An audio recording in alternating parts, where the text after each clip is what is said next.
Kaltim Pak Sinten Pak? Pak Sahid ya. Hafizahullah wa ra'ah. Para bapak, para ibu, jamaah pengajian rutin pensiunan Pupuk Kaltim yang dimuliakan Allah Subhanahu wa taala. Saya rasakan suasana antara yang anak-anak dengan yang bapak-bapak mirip. Anak TPA menika nek ketemu koncone ning masjid rame, Pak. Ini bapak-bapak ketemu koncone ning masjid yo melu rame. Masya Allah. Biasanya nunggu ustate teko le TPA niku ting playon nggih rame ngoten nggih. Nek teng niki rame bahas napa, Pak? Bahas arisan. Nah, merencanakan hari tua. Wah, berarti durung tua saya ini. Masya Allah. Baik, yuswa pinten Bapak? 60, 57, ada yang 60 ke atas, yang 70 pun wonten? 70, Masya Allah. Berarti undang-undi kita ya. Baik, kajian kita temanya sebagaimana yang diminta oleh panitia, memperbanyak kebajikan di usia senja. Kenapa harus memperbanyak kebajikan di usia senja? Ora ket nom kan disik-disik. Ya memang karena ini momennya adalah kumpulan orang-orang yang sudah di usia senja. Usia senja gak jaminan Pak kalau nanti akan lebih cepat masuk ke kuburan. Karena tidak ada kuburan yang dikhususkan bagi mereka yang sudah tua. Kita punya peluang mati yang sama. Antara saya dengan Bapak Ibu semuanya punya peluang mati yang sama. Mungkin Bapak Ibu duluan, setelah itu baru saya, atau saya setelah Bapak Ibu. Baik, saya akan lebih fokus membahas firman Allah Subhanahu wa taala. Monggo ingkang kagungan mushaf atau yang di HP-nya ada WA-nya, wawasan Al-Qur'an. Silakan dibuka surat Fatir ayat 37. Surat Fatir ayat 37. Pun kepanggih Pak? Dereng, monggo. Allah Subhanahu wa taala berfirman, surat Fatir. Surat Fatir nomor pinten, Pak? 35. Nomor? Surat Fatir 35. Ayat yang ke-37. Nggih. Allah Subhanahu wa taala berfirman, "Wahum yastarikhuna fiha." Nalikane wong-wong kafir itu berada di dalam neraka. Wahum yastarikhuna fiha. Mereka bengak-bengok teriak-teriak. Apa yang mereka minta? Rabbana akhrijna na'mal salihan ghairal ladzi kunna na'mal. Wahai Rabb kami ya Allah, akhrijna, keluarkanlah kami dari neraka. Na'mal salihan, agar kami bisa melakukan amal saleh. Ghairal ladzi kunna na'mal, sing dhisik durung sempat tak kerjakan. Yang dulu belum sempat kami lakukan. Dan amal terbesar yang belum sempat dilakukan oleh orang kafir apa, Pak? Menjadi mukmin. Sehingga disebutkan dalam sebagian keterangan ahli tafsir, andaikan orang kafir itu dikeluarkan oleh Allah dari neraka hanya dalam waktu sesaat, lalu dikembalikan ke dunia, dikasih kesempatan, kamu hanya boleh hidup dalam waktu semenit. Mari ngono mati, bar mati, nanti ada hisab. Maka kesempatan 1 menit yang dia diberikan oleh Allah Subhanahu wa taala untuk kembali hidup itu akan dipakai untuk bersyahadat. Jadi wong mukmin agar amal yang dia lakukan diakui oleh Allah Subhanahu wa taala. Sebab syarat untuk bisa masuk surga paling utama adalah ini, menjadi orang yang beriman. Kemudian Allah Subhanahu wa taala memberikan jawaban. Awalam nu'ammirkum ma yatadzakkaru fiha man tadzakkara wa ja'akumun nadhir fadhuku fama lidh-dhalimina min nasir. Awalam nu'ammirkum, bukankah aku telah memberikan umur kepada kalian? Bukankah aku telah memberikan usia kepada kalian? Ma yatadzakkaru fihi man tadzakkar. Dalam rentang waktu yang panjang, sehingga orang yang bisa mengambil pelajaran, dia bisa mendapatkan pelajaran dari umur yang telah Allah berikan kepadanya. Orang yang cerdas yang bisa mengambil pelajaran, dia bisa mengambil pelajaran dari usia yang panjang yang Allah berikan kepadanya. Waja'akumun nadhir, dan telah datang an-nadhir kepada kalian. Fadzuku mongko rasakno, famalidz zalimina min nasir.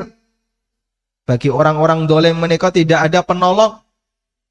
Mereka akan disiksa, dihukum oleh Allah Subhanahu wa taala. Nek wong kafir sak lawase ning jero neraka. Wal iyadzubillah. Baik. Bapak Ibu yang dimuliakan Allah Subhanahu wa taala, yang akan kita bahas dari ayat ini adalah peringatan yang diberikan oleh Allah. Peringatan yang diberikan oleh Allah, awalam nu'ammirkum ma yatadzakkaru man fihi man tadzakkara wa ja'akumun nadhir. Apa awakmu wis tak kei umur sing dawa?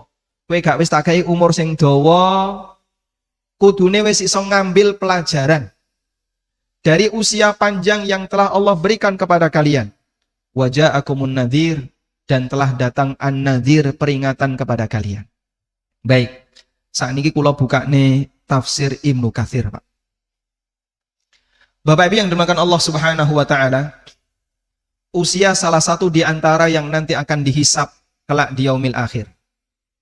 Umur yang diberikan oleh Allah salah satu di antara yang nanti akan ditanyakan oleh Allah di hari kiamat. Seperti yang pernah disabdakan Nabi SAW, wonten ing setunggalipun hadis riwayat Tirmidzi, Rasulullah SAW pernah bersabda, la tazalu qadama abdin yaumal qiyamah. Sesuk nalikane kiamat, kaki seorang hamba enggak bakalan geser selangkah pun sampai dia ditanya oleh Allah Ta'ala tentang 4 hal. Salah satunya kata Nabi SAW, wa an umrihi fima afnah. Dia akan ditanya oleh Allah tentang umurnya, untuk apa umur itu dia gunakan. Jadi sing kira-kira dikai umur dawa, pertanyaannya luwih oke. Sing umure luwih cendak, lebih pendek, pertanyaannya berarti lebih sedikit. Karena kaidah dalam masalah hisab, yang nikmatnya banyak, tanggung jawab hisabnya lebih besar. Sampai ada sebuah hadis riwayat Muslim, Nabi SAW pernah menyebutkan, al-mufuqara minal muhajirin. Wong-wong sing fakir di kalangan para muhajirin. Muhajirin niku sinten, Pak? Para sahabat yang berhijrah meninggalkan kampung halamannya untuk datang ke kota Madinah dalam rangka mendukung Nabi Muhammad SAW. Yadkhulunal jannata bi arba'ina sanatan qabla agniyaihim. Wong miskin di kalangan muhajirin melbu swarga luwih cepet 40 tahun lebih awal dibandingkan orang kaya di kalangan muhajirin. Podo-podo muhajirin, tapi sing siji melbu swarga luwih cepet timbangane koncone. Kenapa? Karena masalah selisih kekayaan. Wong sugih dia dikasih oleh Allah kenikmatan berupa dunia, nanti akan menjalani hisab yang lebih panjang dibandingkan orang yang miskin. Maka secara kaidah berarti nek ngono wong sing entuk nikmat luwih dawa, luwih banyak, harus bersiap diri untuk menjalani hisab lebih panjang dibandingkan nikmat yang lebih sedikit. Termasuk diantaranya nikmat umur. Maka sing usianya sudah 60 ke atas, atau yang 55 ke atas yang sudah mulai pensiun, mulai mikir ya, kira-kira nanti pertanyaan Allah seperti apa untuk usia yang Allah berikan kepadaku. Baik, sekarang kita akan membaca keterangan dari Ibnu Katsir. Ada pernyataan yang pernah disampaikan oleh Ibnu Abbas radhiyallahu anhuma. Kata Ibnu Abbas radhiyallahu anhuma, Allah memberikan uzur kepada manusia di usia muda dia. Karena sing jenenge cah nom kan biasanya, Pak, emosinya masih belum stabil. Syahwatnya masih besar. Masih banyak cita-cita yang ingin dia dapatkan. Leng golek donya bayangannya sik adoh. Duwe cita-cita A, cita-cita B, cita-cita C. Menyebabkan orang ini jadi malas ibadah, nggak semangat melakukan kebaikan, karena dia masih semangat untuk mencukupi kebutuhan dirinya, mengejar cita-citanya, pengen mewujudkan apa yang menjadi hasratnya. Itu dikasih udzur, dikasih toleransi, sampai batas waktu tertentu. Kalau sudah batas waktu tertentu, nah saat ini wis ana udzur. Wis sing jenenge menungso yang sudah sampai batas waktu ini kudu luwih serius leng golek akhirat. Nek enggak serius golek akhirat, sesuk akan ada hisab yang lebih berat lagi. Ibnu Abbas radhiyallahu anhu ketika menafsirkan ayat ini beliau mengatakan, "Al-umrul ladzi a'darallahu ila ibni Adam." Usia di mana Allah masih ngasih toleransi kepada para manusia. Fi qaulihi ta'ala, yang itu disebutkan oleh Allah di surat Fatir yang tadi kita baca, awalam nu'ammirkum ma yatadzakkaru fihi man tadzakkar. Bukankah aku telah memberikan usia kepada kalian yang seharusnya kalian tuh mikir dengan usia itu? Kata Ibnu Abbas, situna sana, yaitu umur suhida, umur 60. Usia di mana Allah masih memberikan udzur kepada manusia. Dan nanti kalau sudah sampai itu, orang dituntut untuk lebih serius ngejar akhirat, titiknya adalah situna sanatan, sakjerone umur suwida. Sehingga menungso sakdurunge umur suwida, mungkin dia masih punya harapan ya.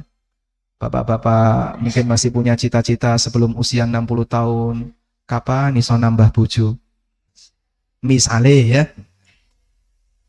Nek wis tuwa kaya ngene wis ora mikir kaya ngono. Napa tesih enggak ada? Pripun? Tau tambah semangat. Mungkin dulu waktu usianya masih 40 tahun ya, masih punya banyak keinginan, pengen ini, pengen ini. Karena sebab terbesar orang itu berbuat maksiat adalah karena keinginan dan nafsunya.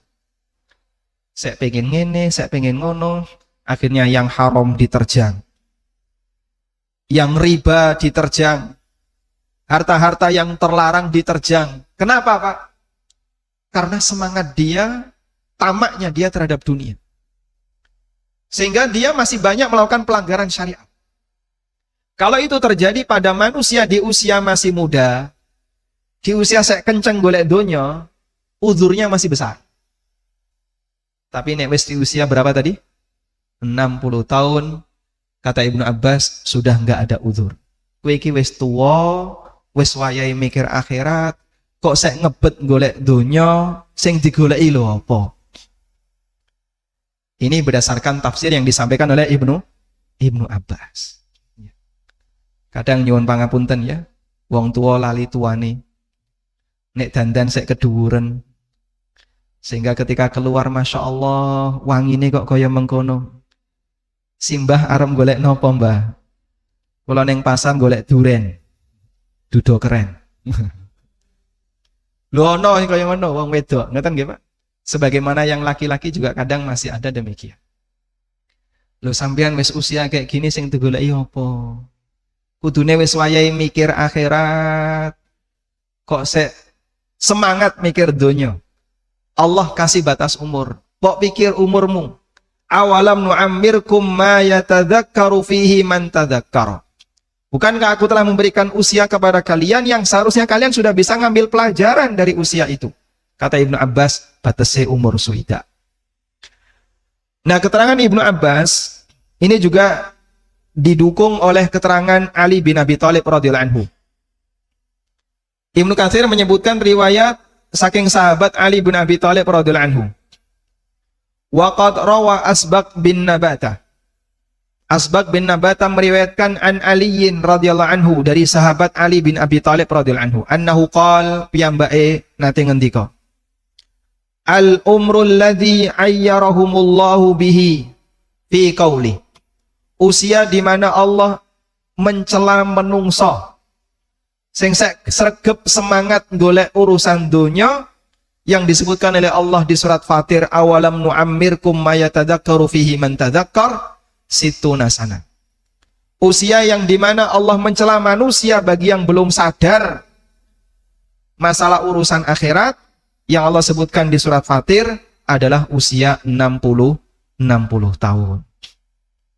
Ini kalau Bapak pinter Pak? 58. Kirang 2 tahun Pak ya. Masih ada kesempatan. Pripun? Mau punya rencana apa? Cuma nyuwun pangapunten ya. Cara menghitung usia itu pakai perhitungan tahun Hijriah. Bukan tahun Masehi. 58 nek Hijriah, 58 Masehi nek Hijriah, jenengan hitung saja ya. 11 hari ping 50. Karena setahun Masehi selisih pinten dinten Pak? 11 hari dengan perhitungan kalender Hijriah. Makanya ngitungnya mundur. 58 berarti nek Hijriah kurang lebih swidak telu. Wah. Oh nek ngono padha mawon nggih. Nggih, niki kedah pun hati-hati ya. Bahwasanya usia di mana Allah ngasih udzur kepada manusia adalah ketika dia sudah mencapai 60 tahun. Nek wis sak ndure 60 tahun dalam perhitungan kalender Hijriah kudu hati-hati. Nabi SAW juga pernah bersabda dalam hadis riwayat Bukhari. Rasulullah SAW pernah bersabda, "A'dzarallahu azza wa jalla ila mri'in." Allah memberikan uzur kepada hamba. Akhara umrahu, yang ditunda kematiannya, hatta balagahu sittina sanah, sampai hamba itu mencapai usia 60 tahun. Artosipun nek wis usia swidak, wis kudu mikir awakmu iki wis dekat dengan kuburan, wis kudu mikir sangu sesuk nek bar mati, jangan masih menjadi orang yang terlalu bernafsu tamak terhadap dunia. Hadisnya riwayat Bukhari. Demikian pula dalam hadis dari Abu Hurairah radhiyallahu anhu yang diriwayatkan oleh Imam Ahmad, Rasulullah sallallahu alaihi wasallam pernah bersabda, "Laqad a'dzarallahu ila 'abdin ahyahu hatta balagha sittin. Laqad a'dzarallahu ilaihi, laqad a'dzarallahu ilaihi." Allah masih memberikan uzur kepada hamba yang dikasih kesempatan hidup sampai usia 60 tahun. Sungguh Allah telah memberikan uzur kepadanya, sudah diparingi urip 60 tahun, dikasih kesempatan untuk bertobat, nek wis umur swidak gendang eling mati. Masya Allah. Ini tolong dicatat baik-baik, dihafalkan. Berarti awak dhewe iki wis kudu waspada, eling lan waspodo, karena Allah sudah tidak lagi ngasih uzur. Nek usia 30 tahun ya, masih mikir jauh terhadap masalah dunia, itu mungkin masih normal, cah nom. Usia 40 tahun, wah itu Masya Allah puncak produktifnya. Mungkin masih banyak orang yang menggebu-gebu cari dunia, wajar, masih banyak cita-cita. Nah kalau sudah posisi lemah seperti ini, semangat itu kok ternyata tidak turun, tidak dialihkan kepada urusan akhirat, hati-hati, Allah sudah nggak ngasih uzur. Allah sudah tidak memberikan uzur. Baik. Terus kira-kira apa Pak yang bisa kita lakukan agar di akhir usia ini Allah Subhanahu wa taala memberikan kebaikan bagi kita? Bapak Ibu yang dimakan Allah Subhanahu wa taala, kata kunci keberhasilan hisab di dunia menika benten dengan keberhasilan hisab di akhirat. Cara Allah menghisab hamba ketika di dunia dengan menghisab di akhirat itu berbeda. Nah di akhirat penentu hisab itu adalah di bagian depan. Apik eleke menungso ditentukan di bagian depan. Ketika hisabnya di awal bagus, maka yang lain nanti dianggap bagus. Makanya amal yang pertama kali dihisab amal apa Pak? Salat. Rasulullah SAW bersabda, Inna awwala ma yuhasabu bihil abdu min amalihi as-salah. Amal pertama yang akan dihisab oleh Allah dari hambanya adalah salat. Fa in atamma, nek salate apik sempurna, mongko Allah kasih ganjaran yang sempurna. Wa illa, nek salate elek, qala lil malaikah, maka Allah berfirman kepada para malaikat, unduru hal lahu min tatawwu. Malaikat, coba delok menungso iki duwe salat sunnah apa enggak?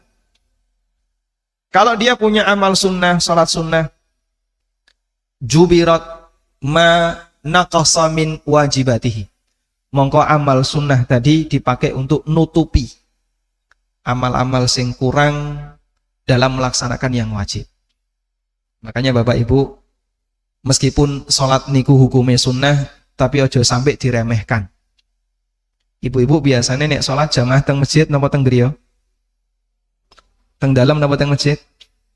Di rumah. Ada yang di rumah, ada yang di masjid. Biasanya kalau di rumah, kadang ada sebagian orang sing rodok males, Pak. Karena koncone ra ono. Sholat duhur pinten rakaat? Ya 4 rakaat. Ora mbok tambahi sunnah, ya 4 rakaat. Ya kudu ditambahi sunnah. Nah, karena nggak ada temannya, kadang merasa malas. Maka kalau bisa yang sunnah tolong jangan ditinggalkan. Fungsi sholat sunnah nutupi kekurangan sakjroning amal wajib yang mungkin tidak kita lakukan dengan baik. Kita akan yakin ya, yang namanya manusia itu dalam beramal pasti ada yang kurang. Kita nggak pede selesai beramal. Mongko rampung beramal, kita membaca istighfar. Astaghfirullah, astaghfirullah, astaghfirullah. Allahumma antas salam wa minkas salam tabarakta ya dzal jalali wal ikram. Yang saya baca ini persis seperti riwayat Muslim.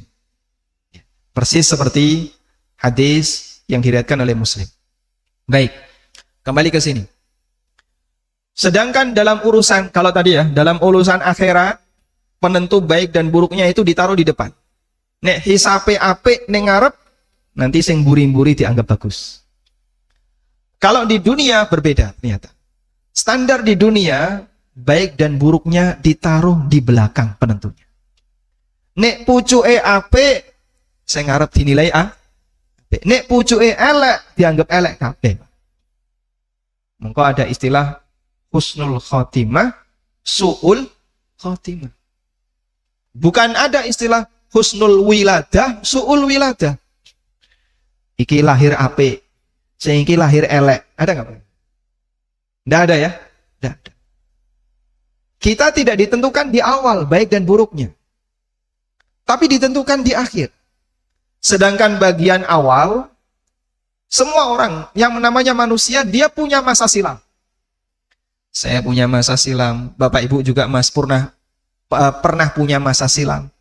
Dan masa silam kita ada yang baik, ada yang buruk. Itu masa silam.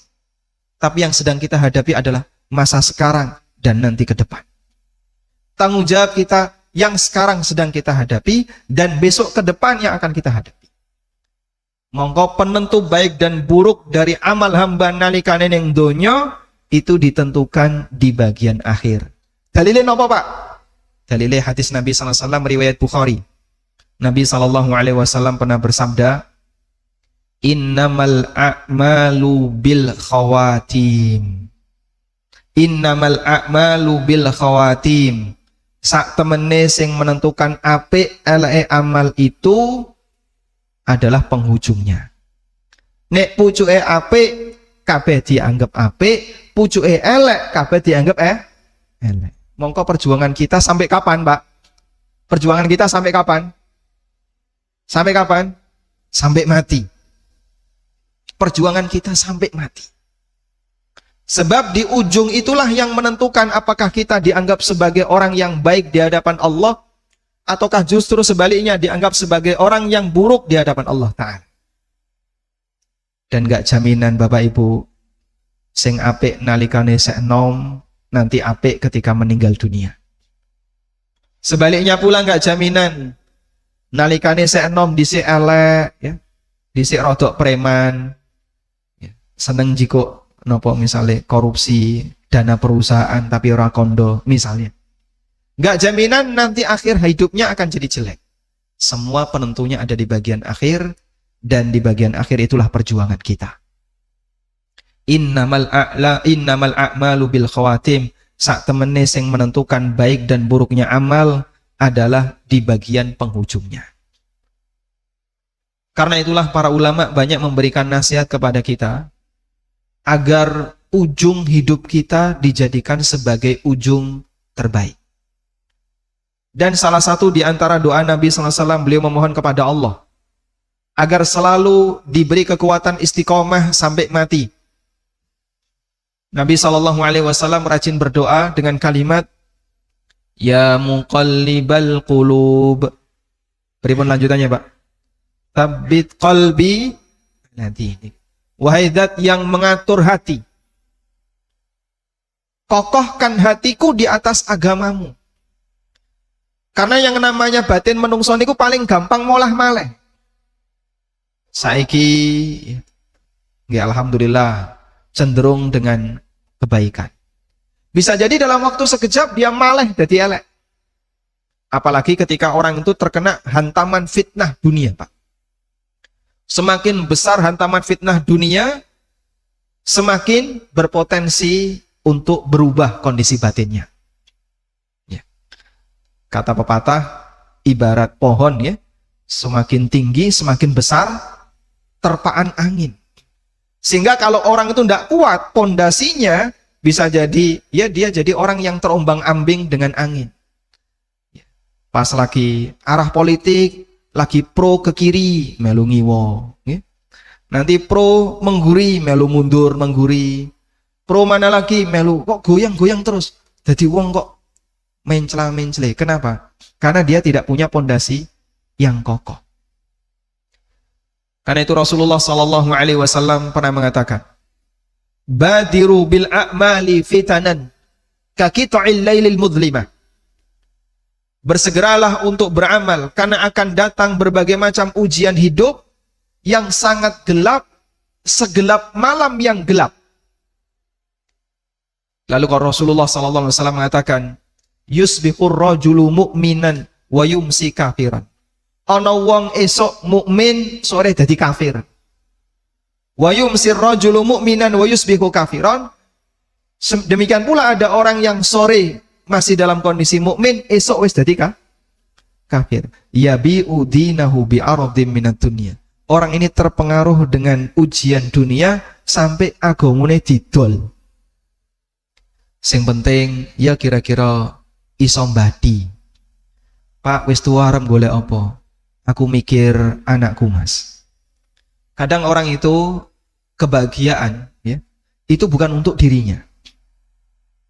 Kita ya pada waktu masih usia SMA, usia kuliah, yang dipikir itu kebahagiaan diri kita, pribadi kita. Dia sesuk carane iso sukses, iso nyambut gawe ning perusahaan bonafit, kira-kira iso untuk pendapatan sing gede. Begitu dia lulus kuliah, perjuangan dia masih untuk kepentingan dirinya. Sampai ketika dia sudah berkeluarga. Ketika berkeluarga, dia ingin membahagiakan istrinya dan anak-anaknya. Kemudian ketika di usia senja, pada waktu di usia tua, yang dipikir bukan dirinya lagi. Mikir apa, Pak? Putune. Mikir putune. Piye carane sesuk putuku entuk donya? Anakku tak tinggali apa? Putuku tak tinggali. Itulah siklus kehidupan. Sehingga menungso itu tidak pernah berhenti memikirkan hidupnya. Kalau enggak dirinya, anaknya, cucunya. Kita kan seperti itu, Pak ya. Selalu memikirkan itu, memikirkan dirinya biar sukses. Nanti nek wis sukses, pengen membahagiakan orang tua. Begitu sudah selesai, membahagiakan anaknya. Sudah selesai anaknya, mikir putune, muter itu tok, Pak, sampai mati. Dan itu terjadi bagi siapapun, baik yang muslim maupun yang non-muslim. Nah terus pripun, Mas? Kalau kejadiannya memang demikian, betul. Tapi kita sebagai orang yang beriman, karena punya keyakinan besok akan ada kiamat, selanjutnya mari masing-masing memikirkan modal. Apa yang kira-kira bisa saya bawa ketika saya menghadap Allah Subhanahu wa Ta'ala? saya sampaikan sebuah kisah ya. Yang ini disampaikan oleh Fudail bin Iyad, diriwayatkan dalam Hilyatul Auliya. Fudail bin Iyad menika salah satu ulama tabi'in yang dikenal sebagai tokoh dalam masalah zuhud terhadap urusan dunia. Suatu ketika Fudail bin Iyad ketemu dengan seorang bapak. Lalu ditanya, "Kam atat alaika?" "Yuswa jenengan pun pinten, Pak?" Qala, jawab orang ini, "Situna sana." "Umurku wis widak." Qala, kemudian kata Fudail bin Iyad, "Fa anta mundu sittina sanatan tasiru ila rabbik. Yushiku an tablugha." Bapak ini melakukan perjalanan menuju Allah selama 60 tahun. Sebentar lagi mau sampai, Pak. Karena sing jenenge wong niku urip, berarti dia melakukan perjalanan kemana? Kemana, Pak? Menuju Allah, menuju Tuhannya. Sebagaimana yang Allah firmankan dalam Al-Quran, "Ya ayyuhal insanu innaka kadihun ila rabbika kadhan famulaki." Wahai menungso, sak temene kawakmu kabeh niku betul-betul capek, lelah, kesel. Ila rabbika menuju Rabbmu. Maksudnya menungso niku ketika menjalani hidup dia menuju Allah Ta'ala. Famulaki, sampai awakmu ketemu Allah. Sehingga kita semuanya melakukan perjalanan menuju siapa? Menuju Allah. Kita kembali ke cerita ini. Panjenengan sudah melakukan perjalanan suwene swidak tahun menuju Allah, sebentar lagi jenengan akan sampai. Faqala ar-rajul, maka orang ini spontan langsung mengucapkan, "Inna lillahi wa inna ilaihi raji'un." Faqala al-Fudail, maka Fudail tanya, "Bapak tadi ngomong apa?"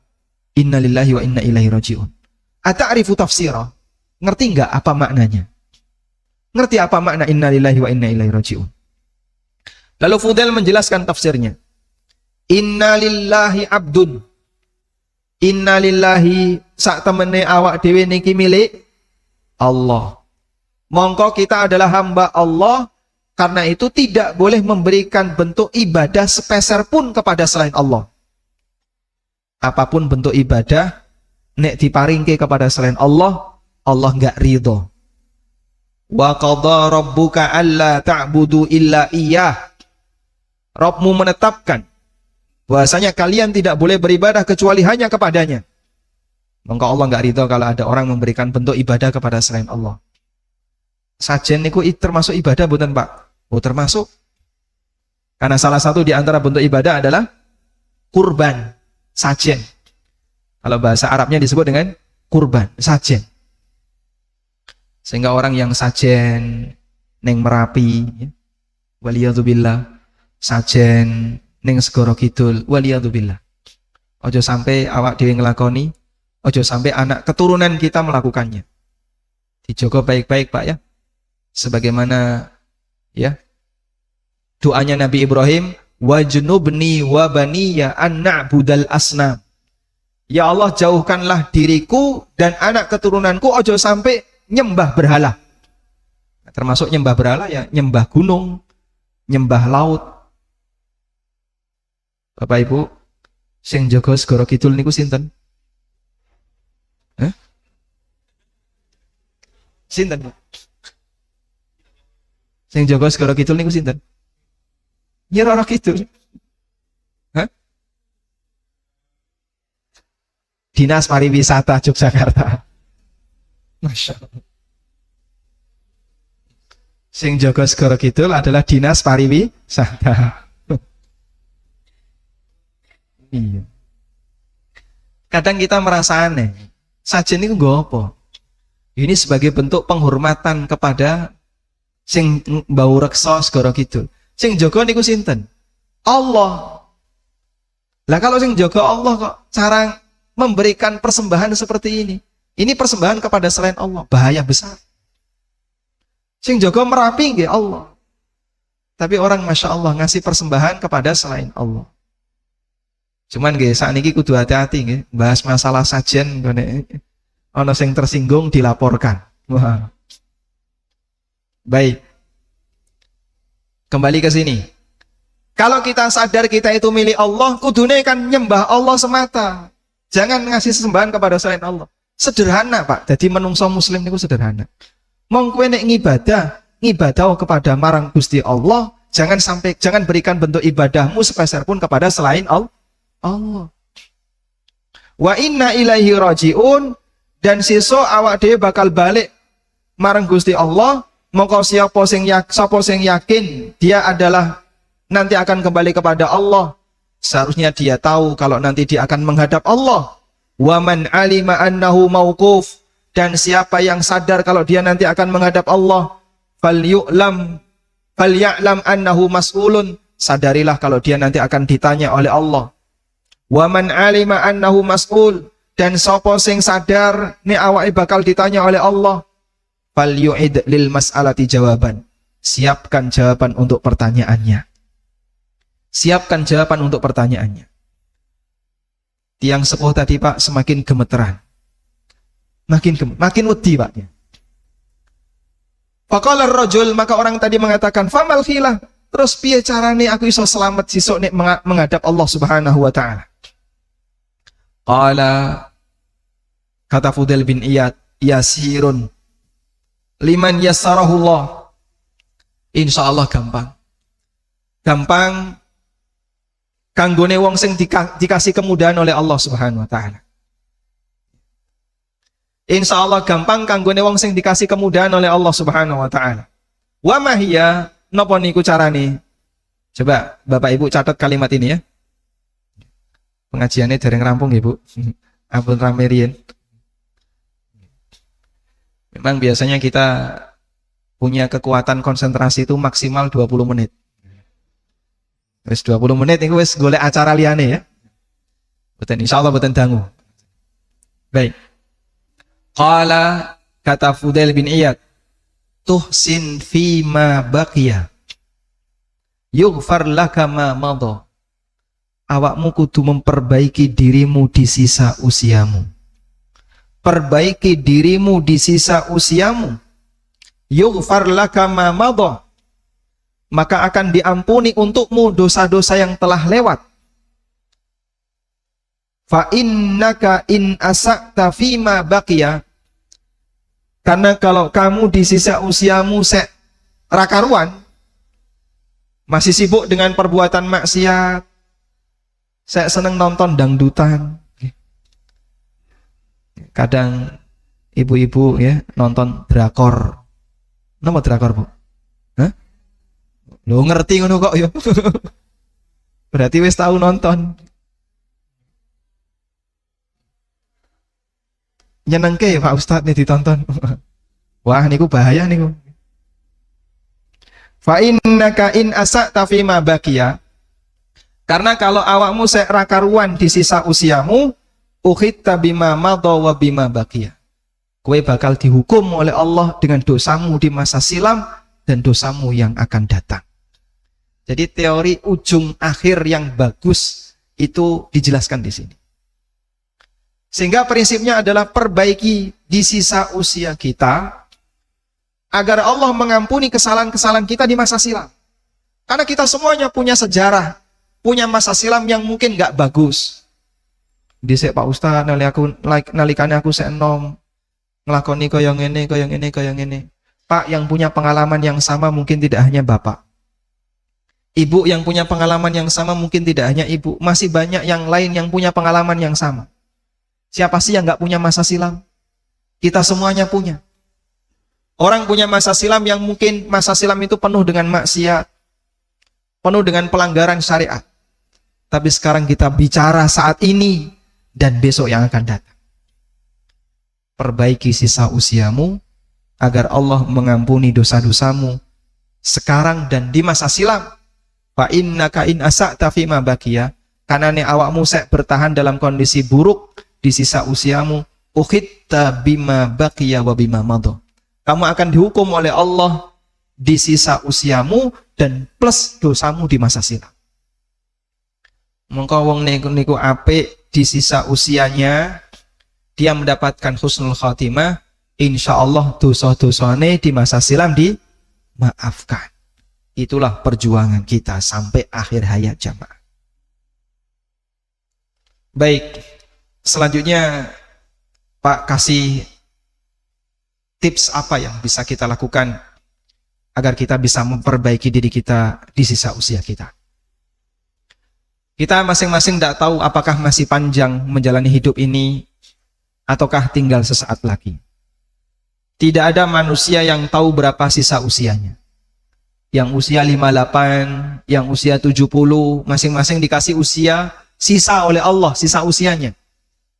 Tapi nggak jaminan sisa usia yang 58 lebih panjang dibandingkan yang 70. Berarti yang dimaksud sisa usia itu kapan, Pak? Yang dimaksud sisa usia itu kapan? Sekarang. Inilah sisa usia kita. Sekarang inilah sisa usia kita. Baik. Apa yang bisa kita lakukan? Yang pertama, Bapak Ibu silahkan pilih amal sederhana yang ringan yang bisa dirutinkan.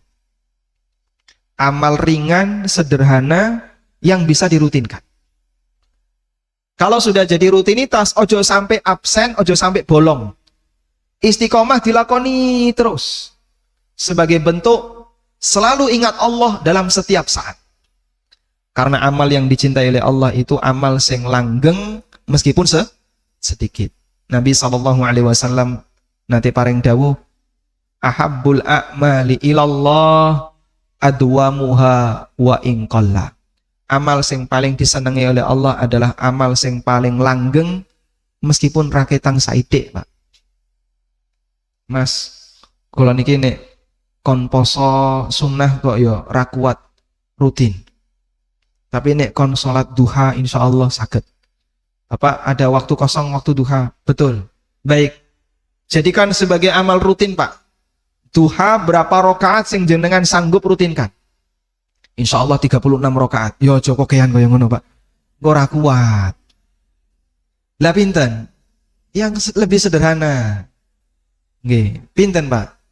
4 atau 6. Monggo. Yang penting rutin.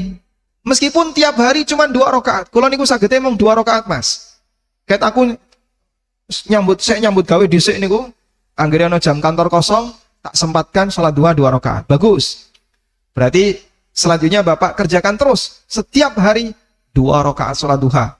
Mbah jenengan niku safar, mbah jenengan niku di rumah, baik dalam kondisi sehat meskipun sakit, berbaring di atas kasur, duha eling 2 rakaat. Niku terus, Pak, sampai akhir hayat ini jadi amal andalan. Sudah? Dan Rasulullah SAW pernah menyebutkan, khudhu minal a'mali ma tutikun. Silahkan kalian ambil salah satu amal dari sekian banyak amal itu yang mampu kalian rutinkan. Fa innallaha la yamallu hatta tamallu. Karena Allah tidak pernah bosan untuk ngasih pahala kepada kalian sampai kalian bosan beramal.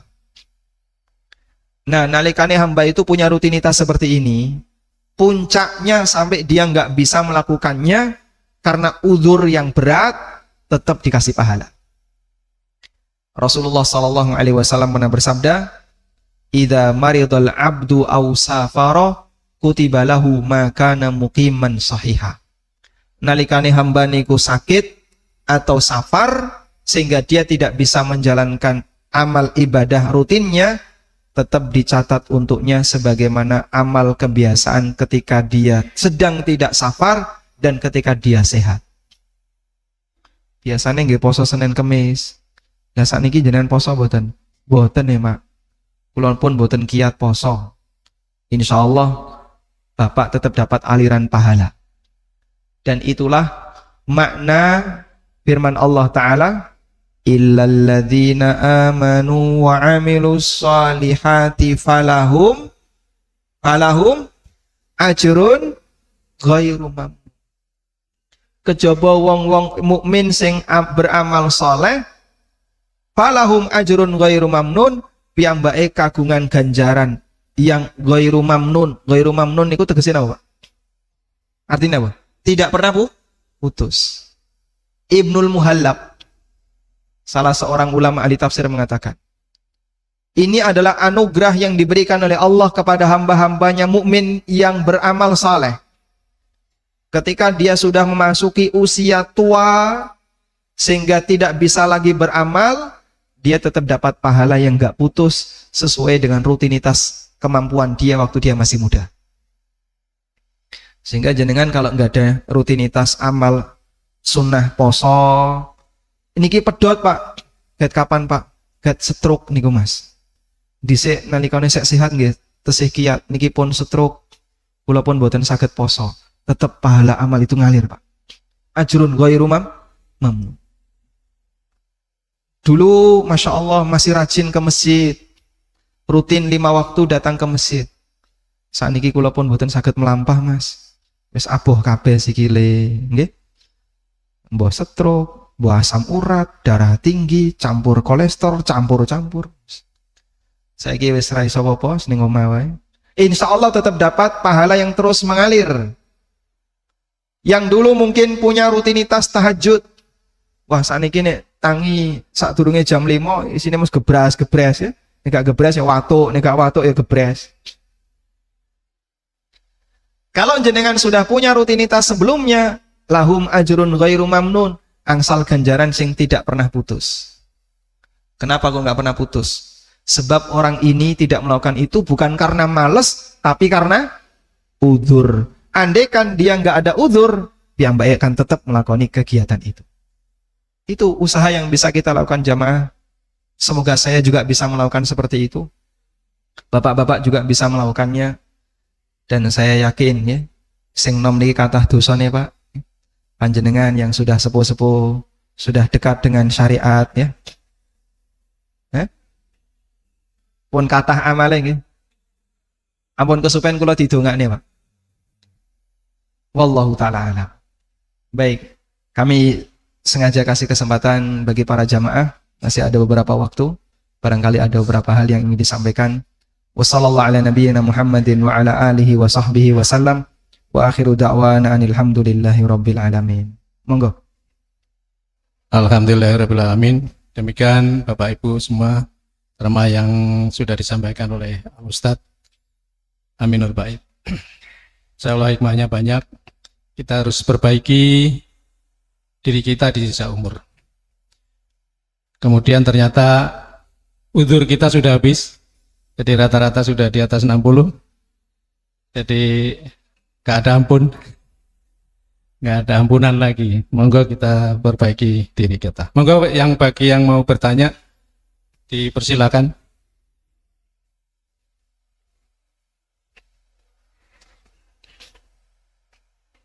Langsung sakit nih mulai lebih praktis. Oh, monggo.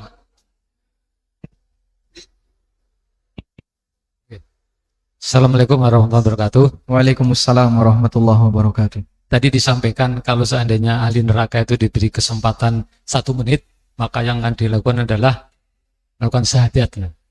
Nah ini kalau seandainya ini ada orang mungkin seperti kalau kita baca kisah itu kan belum mati, tetapi di akhir hayat. Nah, seperti kalau di dalam kisah itu Fir'aun itu kan akhir hayat itu baru bersyahadat kepada Musa. Nah ini mungkin juga ada selain Fir'aun, mungkin ada orang-orang yang lain, alam. Nah, di sini setelah kita melihat mungkin di akhir hayatnya itu kan masih ada waktu mungkin, tetapi kan sudah di akhir sebelum nyawanya dicabut oleh Allah. Di sini juga mereka bersyahadat ini. Mungkin itulah pertanyaan saya, mungkin bisa diberi penjelasan. Assalamualaikum warahmatullahi wabarakatuh. Waalaikumsalam warahmatullahi wabarakatuh. Baik, ada pertanyaan ya.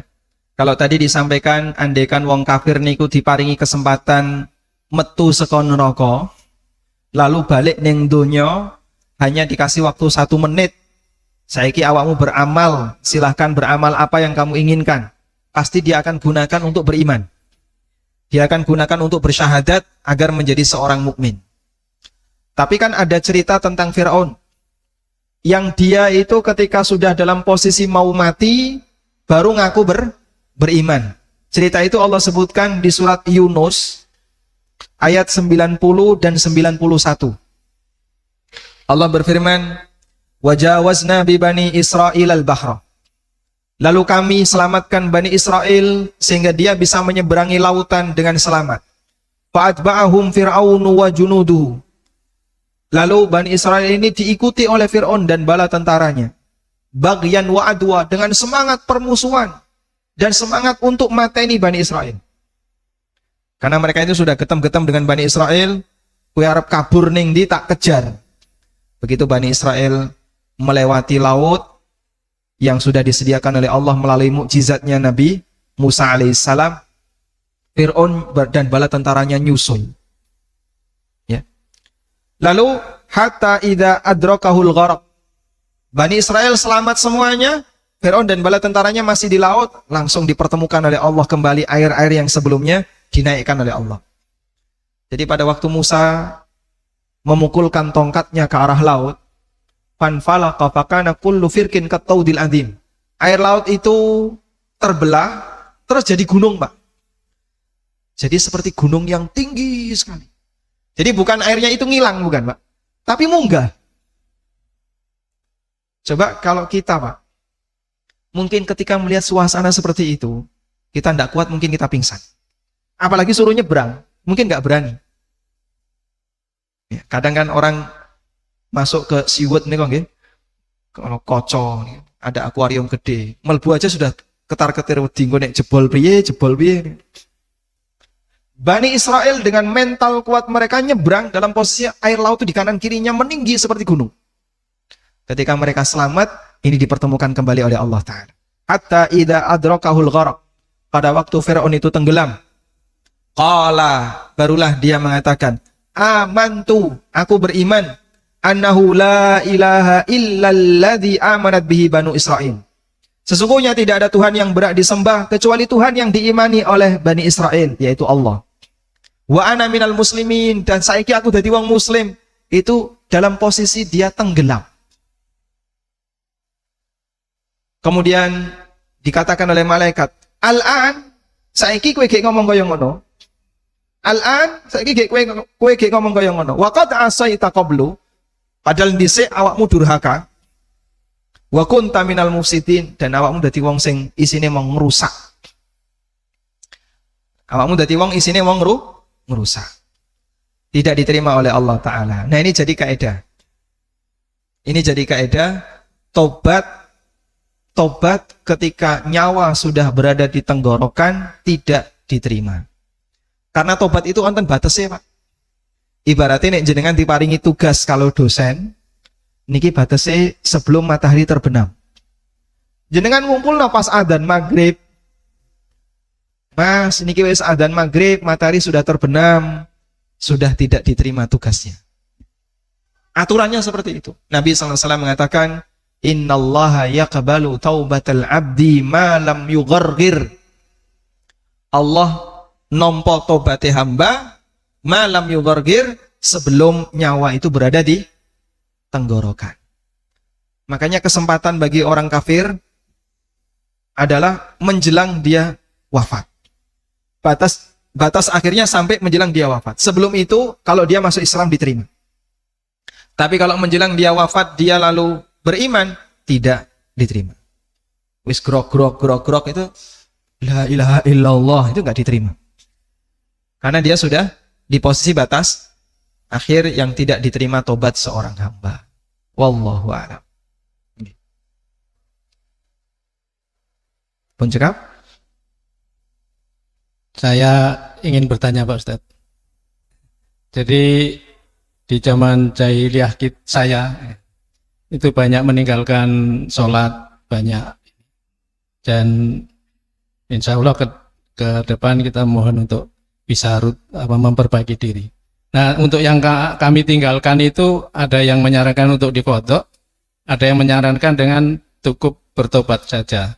Itu bagaimana yang benar dan baik, bagaimana Pak Ustadz? Kalau ngitung qodho kan susah juga. Masya Allah. Masya Allah. Ya, seperti ini masih banyak dialami oleh kaum muslimin. Mungkin Bapak tidak sendirian, ya. Yang kayak gini di tengah umat Islam banyak sekali. Apalagi ada komunitas-komunitas hijrah nih kang Pak. Cah nom-nom, masya Allah, sergap ning masjid, tapi awake penuh dengan tato Pak. Tato tekan gulu, ya. Tangannya full tato. Dan sergap ning masjid. Bahkan termasuk di antara panitia kajian para ustadz. Dia meninggalkan masa silamnya. Yang dulu sering meninggalkan sholat, kadang nggak puasa, mungkin minum khamr, bahkan sampai nyabu, mengkonsumsi obat-obatan terlarang. Di Jakarta kayak gitu, masya Allah, sangat banyak. Sampai ada yang tindike durung ilang. Kemarin kan sempat masuk nih kok di acara Hafid Indonesia gitu. Sampai tato tekan rai-rai nih. Tapi piyambake hafal Quran, hafal sebagian Al-Quran. Berapa juz itu yang dia share? Masya Allah. Allah Subhanahu wa Ta'ala selalu membuka kesempatan yang seluas-luasnya bagi para hambanya untuk bertobat. Allah Ta'ala berfirman, wa qul li'ibadiyalladzina asrafu ala anfusihim. Katakan wahai Muhammad, sampaikan kepada para hambaku yang mereka tenggelam dalam kemaksiatannya, melampaui batas terhadap dirinya. La taqnatu min rahmatillah. Janganlah kalian putus asa dari rahmat Allah. Innallaha yaghfirudz dzunuba jami'a. Allah mengampuni semua bentuk dosa. Itu kata kunci yang luar biasa. Allah mengampuni semua bentuk dosa. Memberi harapan yang besar bagi kita semuanya. Dosamu nopo? Aku di dosa kayak gini Pak. Kamu di dosa kayak gini. Allah mengampuni semua bentuk dosa. Selama sang hamba masih mau untuk mendekat dan bertobat kepadanya. Nah, terus sekarang kita bicara masalah solusi. Ini aku wis tobat Pak, terus apa yang harus aku lakukan? Pelanggarannya apa dulu? Saya dulu meninggalkan sholat. Apakah perlu qadha ataukah tidak? Baik. Orang yang meninggalkan sholat dengan sengaja, memang ulama beda pendapat apakah perlu qadha ataukah tidak. Dan pendapat yang kuat yang menurut saya ini pendapat yang lebih mendekati kebenaran. Orang yang meninggalkan sholat dengan sengaja, dia tidak perlu qadha. Loh kok bisa Pak? Karena percuma saja. Dia qadha itu kan sama dengan menjalankan sholat di luar waktu. Jenengan dulu meninggalkan sholat apa? Dulu waktu SMP Pak, SMA saya nggak sholat subuh. Berapa tahun Pak? Ya sampai lulus SMA. Oh, masya Allah. Berarti ini di kodok saat ini pripun? Itu sholat subuh tahun dulu Pak, bukan sekarang. Berarti jenengan kalau melaksanakan sholat subuh sekarang sama dengan melaksanakan subuh di luar waktu. Orang kalau melaksanakan ibadah di luar waktu, hukumnya apa? Tidak sah. Jangankan dulu Pak. Wong baru subuh tadi, nek ngerjakan sholatnya jam 09.00. Hari ini diterima atau tidak? Tidak diterima. Apalagi subuh 20 tahun yang lalu, 30 tahun yang lalu, 50 tahun yang lalu saya tinggalkan sholat subuh. Ya berarti ini sholat di luar waktu. Makanya untuk orang yang pernah meninggalkan sholat dengan sengaja, tidak perlu qadha. Lah terus selanjutnya apa yang harus dilakukan? Perbanyak sholat sunnah. Semoga sholat sunnah yang kita kerjakan ini nanti bisa dipakai untuk nutupi sholat-sholat wajib sing bolong-bolong. Dipakai nutupi sholat wajib sing kurang sempurna. Dipakai nutupi sholat wajib sing rukune ono sing ditinggalkan. Dan seterusnya. Itu nasihat yang diberikan oleh para ulama. Sehingga bukan dengan cara qadha, tapi dengan cara memperbanyak sholat sunnah. Wallahu a'lam. Baik Pak Ustadz, alhamdulillah, terima kasih pencerahannya. Selanjutnya mohon dipimpin doa untuk akhir pengajian kita ini. Matur nuwun. Masya Allah. Baik. Selanjutnya kita memohon kepada Allah Subhanahu wa Ta'ala, bersimpuh di hadapannya. Semoga Allah memperbaiki sisa usia kita dan menolong kita untuk menjadi hambanya yang baik di sisa usia yang Allah berikan kepada kita. Allahumma inna nas'aluka bi anna nashhadu annaka antallah la ilaha illa anta al-ahadu as-samadu alladhi lam yalid wa lam yulad wa lam yakul lahu kufuwan ahad.